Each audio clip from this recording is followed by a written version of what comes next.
Ya bismillah.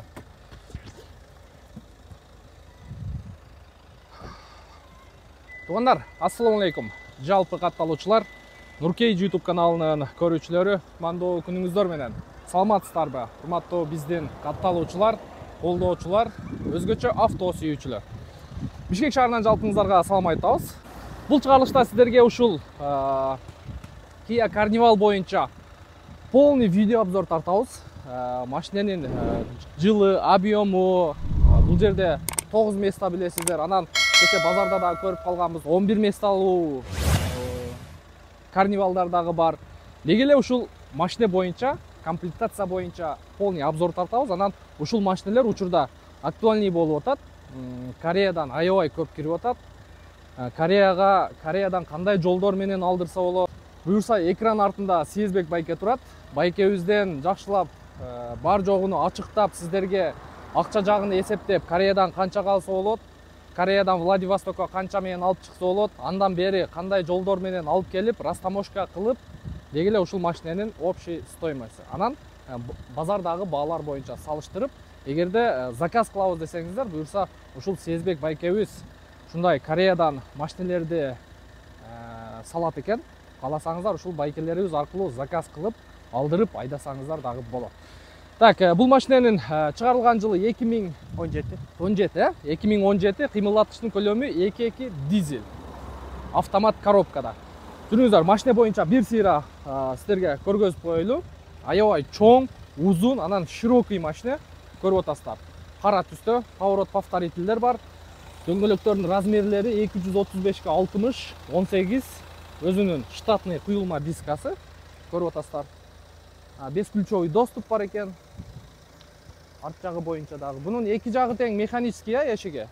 Эки арты эшиги тең механический. Мынакей артын көрүп турасыздарбы? Аябай чоң мынакей. Мен момундай. Мындай айтканда момунча деп коеюнбу? Машина боюнча эмнени айтабыз? Бул жерде 4 ряд сиденья болот. Мынакей сол жагынан көрүнүшү машиненин. Так, көрүп атасыздар, аябай чоң. Аябай эле чоң. Өзгөчө баягы биздин Москвадагы мекендештер, өзгөчө ушул таксист коллегалар, таксист байкелерибиз ушул машинеден көп алып атат. Границага каттаган жана Кыргызстан ичинде дагы шаарлар ичинде, мисалы региондорго ушул автоунаа менен көп каттай баштады. Анын сыңарында бул алыскы жолго дагы, демек, мындай экономичный, жүк жагынан дагы, демек, бар жок жагынан мындай анча-мынча 7 орундуу унааларды алып коет деп мындай айтсак болот. Эми сиздерге ички салону боюнча көрсөтөйлү. Бул жерде комплектациясы жакшы, бесключовый доступ бар экен. Так, бул жагында полный электропакет көрүп турасыздар. Блокировка, разблокировка, электрический күзгү. Так, серый обшивка. Азыр ички салонун нар жагынан тартайлы, да. Так, бул жерде мультироль, круиз контроль бар экен. Бул жагында антибокс бар, өзүнүн штатный дисплейи, GPS навигация менен, старт-стоп бар, кондиционер, двухзонный климат контроль и автомат коробка, 6-ступенчатый автомат коробка, подогрев передних сиденьясы бар экен. Обдув дагы бар экен, водительскийде. Эко режим бар, подогрев руль, USB зарядка, подлокотниктери аябай чоң. Мынакей. Азыр мисалы мен мондай олтурам, бир 3-төн 1 бөлүгүндө олтурам да. Мындай аябай широкий экен. Кошумча күзгүдө ночной режим бар экен. Бул жактары как обычно. Плафон, салон жакты дагы көргөзөт. Эми сиздерге арткы жагындагы азыр арт эшиктен көрсөтөйлү. Так. Бул жерде эки эшиктен механический, бул 9 месталуу бизнес салон. Мен өткөндө бир видеодо айттым эле, момундай отуруп, могу жерге жакында кыргыздар бир сиденья коюп, сплошной сиденья кылып таштайбыз деп. Көрсө, негизи 11 места, заводской 11 месталуу дагы бар экен. Могу жерде кичинекей мындай табуреткага окшогон жумшак сиденья турат. Бул жерде полный кожаный сиденье, серый. Бул экинчи сиденье, бул үчүнчү.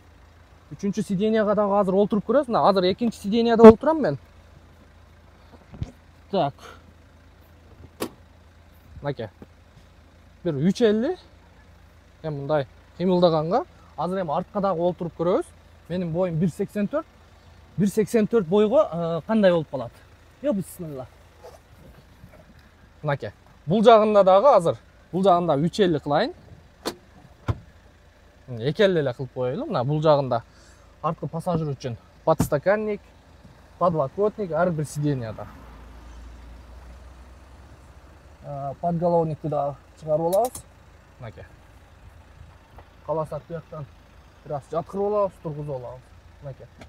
Нормальный болуш үчүн, чтобы арткы 4-чү катарга дагы мешайт этпеш үчүн ушундай олтурсак болот. Так, азыр эми багажды ачып мен байке ачып бересиз да? Азыр эми ушул жерден эле 4-чү катарга сразу эле өтөбүз. İçine signaller basıp. Жылдырып коеюн, э? Уже арт жагы бир аз тар болуп калат экен, э? Детский деп коет да буну. Бул жагы детский болуп Головниктер калат. бар, ремендери бар. Как болот? Yo бисмилла. Бул арткы сиденьясы. Чынын айтканда детский болуп калат экен, э? Детский болуп калат экен.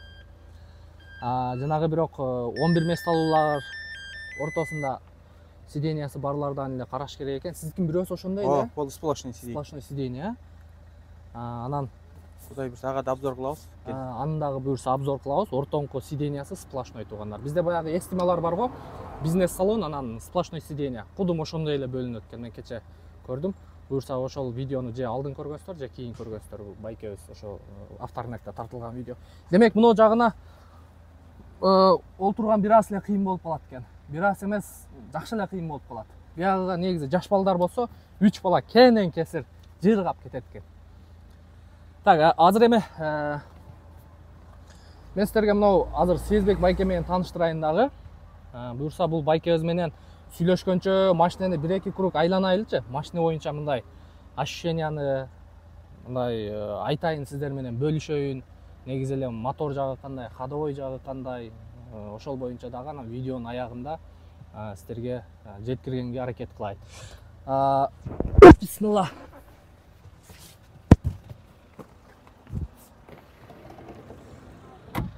Бул жакта байкебиз Сезбек байке. Ассаламу алейкум. Кантипсиз? Иштериңиз жакшыбы? Кече авторнектен таанышып калдык. Буюрса биздин көрүүчүлөр менен бир сыйра амандашып, анан азыр машинени айдаганча ошол менде анча-мынча суроолор бар.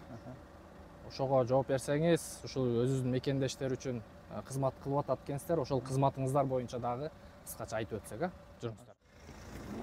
Yo бисмиллахиррахманиррахим. Так, кондиционер. Кондиционер иштеп турат азыр. Кондиционер иштеп турат. Бир аз көбөйтүп алабыз дагы. Мен ременим тагып алайын.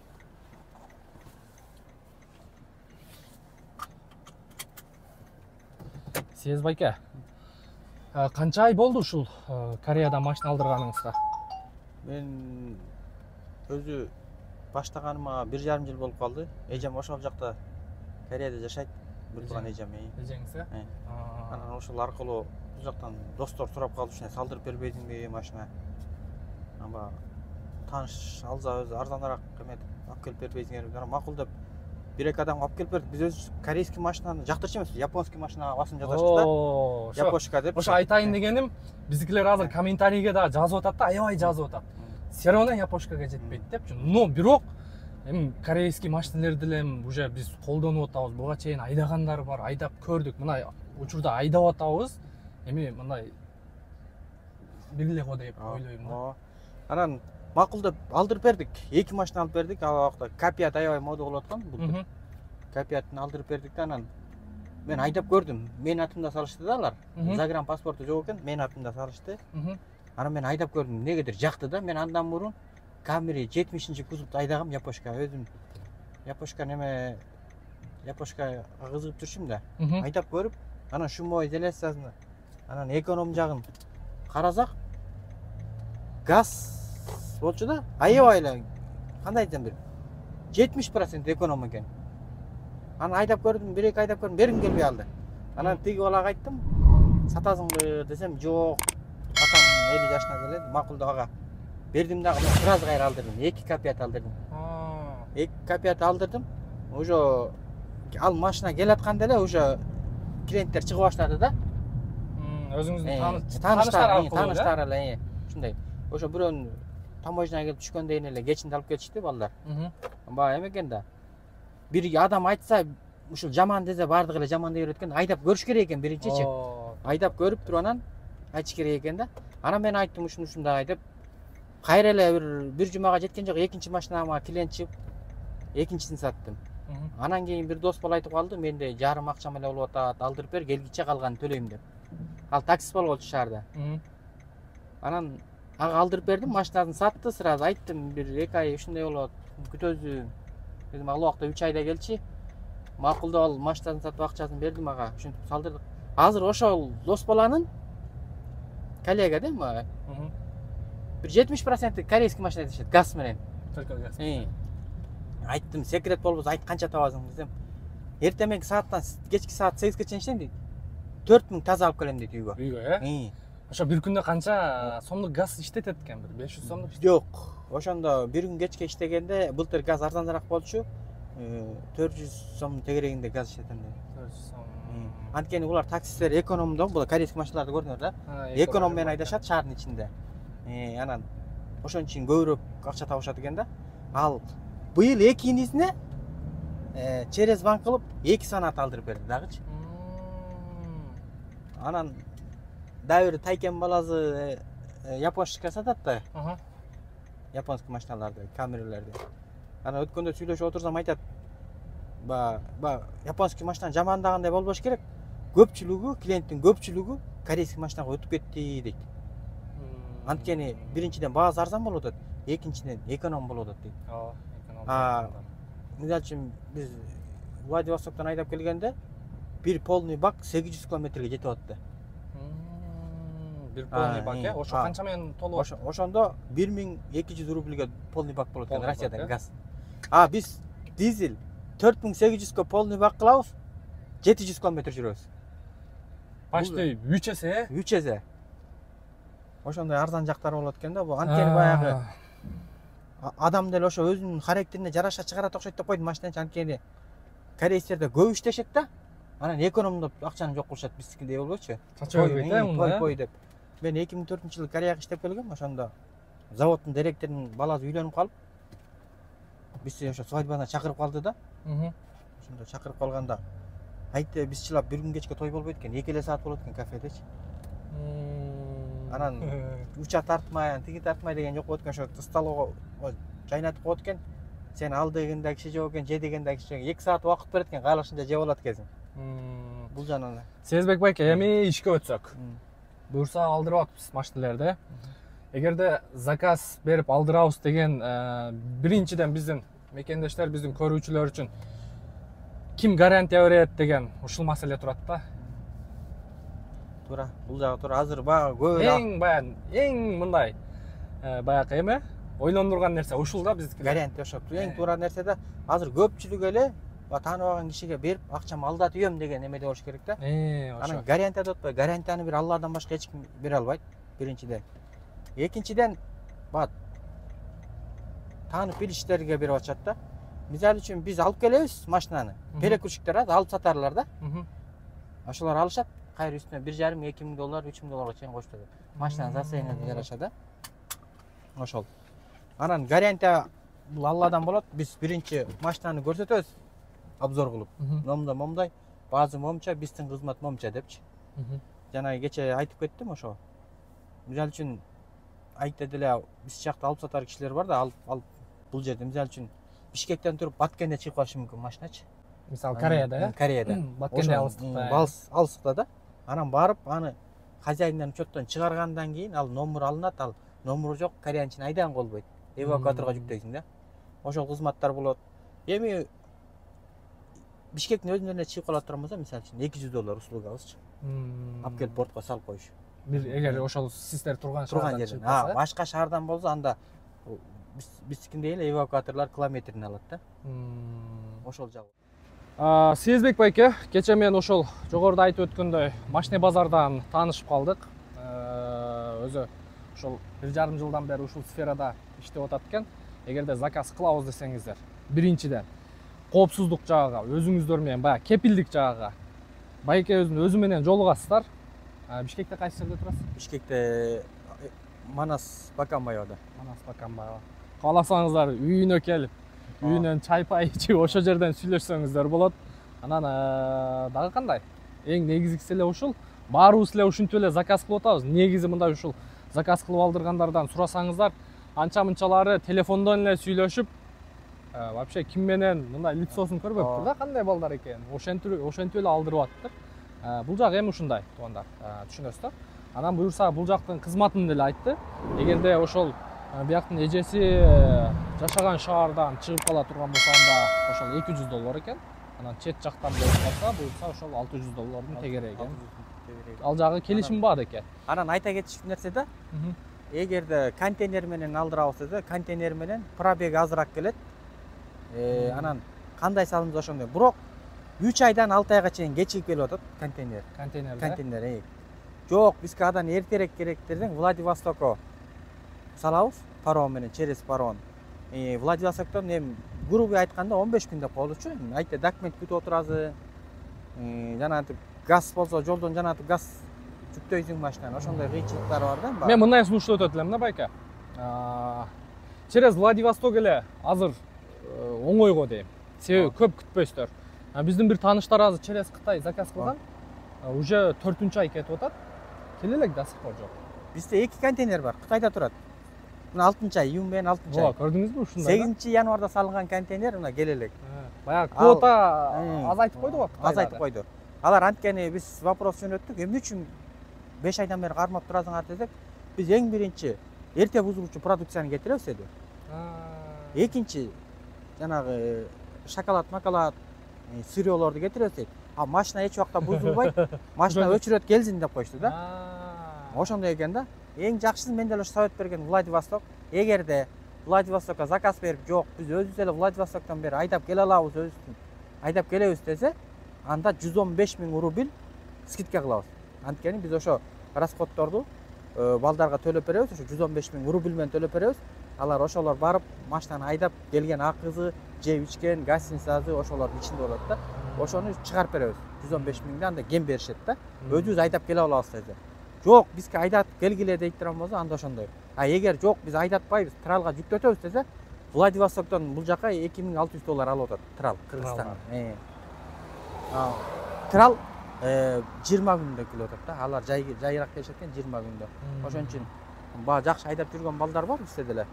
Ошолорго эле айдатып батыраак. Эми бир 8000 км барабек жылат. Зато эртерээк келет да. Эртерээк анан арзаныраак келет да. Жакшы. Мына ушундай туугандар. Машина боюнча негизи завод чыгарганда деле документте 9 места деп турат. 9 адамдын жок дегенде эле бир 10 килограммдан жүгүн эсептеп, мотор ушул кузовка, ушунун ичине баткан 9 башка, 9 жанга рассчитанный эле чыгыптыр. Азыр мен жаңы газдын учун эле, буттун учу менен эле бир аз эле тебип көрдүм. Эми турбина экен, байке? Туурабы? Эми бассаң бензиндей эле шуулдап жөнөйт. Азыр айтышым мүмкүн да, баа дизель деген дизель, анан жай жүрөт деген. Биз айдадык. Эми баа мактангандай болбойлу, Россиянын жолдору түз экен. 200 менен айдамайынча жол арбабайт экен ал жактачы. 200, 140 положено экен. Анан баа гай жок ээн жерлерден 200 менен айдап аттык. Итак жол арбабайт экен. 100-120 деген ал жакта жол арбабайт экен. Ал бизде 60-40 менен жүргөн жол экен да. Анан шашпай айдаш керек жолдон келатканда. Этияттык болуш керек экен. Корейстер деле ошо 2-2 биз салыштырып мындай үчүн спринтерлер азыр бизде жүргөн маршрутка спринтерлер. Объем 2-2 турбина, ушундай эле мотор. Кандай кетет? Трассадан. Ошол жагын да караш керек да анан. Эконом жагы ошол экен. Трассанын ичи 7-8 чет экен, шаардын ичи 8-9 болуп калат экен. Эконом менен айдасаң 8 айдайт экен. ошол кыскача маалымат ошол. Кудай буйрса да берки 11 местаны да келип калса аны обзор кылабыз. Ооба. 11 местаны да сиздерге көрсөтөбүз буйрса. Ал ак белеси. Ак цвет. Ак болчу. Ак үстүндө бокс менен да. Анын үстүндө тем более багажы менен болчу. Артта жана артыны көрдүңүздөр го, артта только кичинекей балдар отурат, сумка койгонго места жок болуп калат. Ошол байкебиздин наркы машинеси ак, үстүндө багажы менен. Рахмат, Алла разы болсун. Буйрса экранга байкебиздин номерин коюп коебуз. Эгерде ошол заказ кылып алдырабыз десеңиздер, менен аябай көп сурап аттыңыздар. Мен бир тааныштарым машина заказ кылган, Владивостокко чыккан, но азыр кичине шартка байланыштуу барбай атат. Мен өзүмдүн инимди жөнөтөм буйрса, ошол жактан Владивостоктон Кыргызстанга чейин полный видео обзор кылат. Анан газ менен азыр дагы бир нерсе баягы газ менен алдырбай эле койгула, айдап келбей эле койгула, жолдо газ жок деп атат. Бирок балдар көрсөттү мага, анын баарын мен пока айтпай эле турайын. Буйрса кийинки видеолордо сиздер бул боюнча толук ошол жактан мен инимди жөнөтөм, ошо тааныштарым менен айдап Кыргызстанга чейин келет, жолдо кандай приключениялар болот, кандай расходдор болот, канча рубль менен келет, деги эле ошол боюнча Владивостоктон Кыргызстанга чейин айдап келет, ошол боюнча видео көрөсүздөр. Алла разы болсун, ийгилик. Иштериңизге силерге дагы. Байкебиздин номерини коюп коебуз. Мен мындай сунуш берем бардыгыңыздарга. Байкебиз менен байланышасыздар. Мисалы карнивал керек болсо, байке карнивал керек. Байкебиз интернеттерден карап, могу шаарда экен, баасы мынча экен. Да соода кылса болот, Соода кылса болот. Аз-маз соода кылса болот. Байкебиз момчага болот деп айтат. Акчаны же болбосо өзү менен жолугасыздар. Ал жагына сүйлөшүп туруп, акчаны берип туруп, Владивостокко чейин чыгартыңыздар. Байкебиз менен сүйлөшүп туруп, Владивостокко чейин канча расход кетет. Байкебиз айтат, ошол жактан Владивостокко чыккандан кийин документи бүтөт. Документ деген Россия аймагында, Россиядан Кыргызстанга чейин своим ходом деп жазылып, транзит болуп. Ошол документин бүтүрөсүздөр, еще бензин соляркасын куясыздар, өзүңүздөрдүн жеген ичкениңиздер, барган билетиңиздер мында эсептеп келгенде арзан болот. Мен мунун баарын эсептеп койгонмун, буйрса кийин дагы сиздерге толук бөлүшкөнгө аракет кылам. Анан мен пока ушул мындай эконом жагын, анан бат келе турган жагын сиздерге мындай сунуштап өтөйүн. Только через Владивосток. Дагы бир нерсе унутуп калыптырбыз. Ошо эгерде Кудай буйруп машина заказ кылып калсаңар, өзүңүздөрдүн атыңыздарга эле загран паспортуңуздар, ID карт болбойт экен Кореяга, биздин ID карттар. Загран паспортуңуздарды жөнөтсөңүздөр. Анткени бизде мындай болуп калды да азыр. Биринчи хозяин депчи. Биринчи хозяин. Эгер биз алдырсак, биздин намыбызда болуп калат экен, алган киши экинчи хозяин болуп калат экен да. Ошон үчүн өзүңүздөрдүн паспортуңуздарды жөнөтсөңүздөр, Владивостоктун нотариус бар, ал бизге доверенность берет айдап кеткенге 15 күнгө. Биз айдап келгенге. Келгенде растомошкону өзүңүздөр кылып бересиздер, оформленияны өзүңүздөр кылып бересиздер. Биз только айдап келгенге гана доверенность алабыз. Владивостоктон. Ошону караш керек да. Анан сен атыңда келе берсиң, кайрамага өткөрүп берип коесуң деген ошондо баягы азыр интернеттин заманы болуп калбадыбы? Истеп машинаңды сатсаң да кийин таап алчу болуп калды. Сен экинчи хозяин турбайсың деген.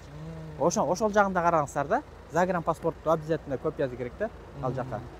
Мен буйрса калган маалыматтарды өзүңүз телефондон жакшылап, толук кандуу түшүндүрүп, буйрса заказ кылып. Кудай буйрса. Мына ушундай туугандар, машина боюнча көрдүңүздөр. Машина боюнча вообще сөз жок. Только айдаш керек. Буйрса мына ушундай алдыда дагы байкебиздин наркы машинесин көрсөтөбүз. Кызмат болсо байкебизге кеңири байланышка чыга бересиздер. Сиздерге мен Нурумбек Махаматалиев кызмат кылдым. Келерки видеого чейин көрүшкөнчө сак саламатта туруңуздар.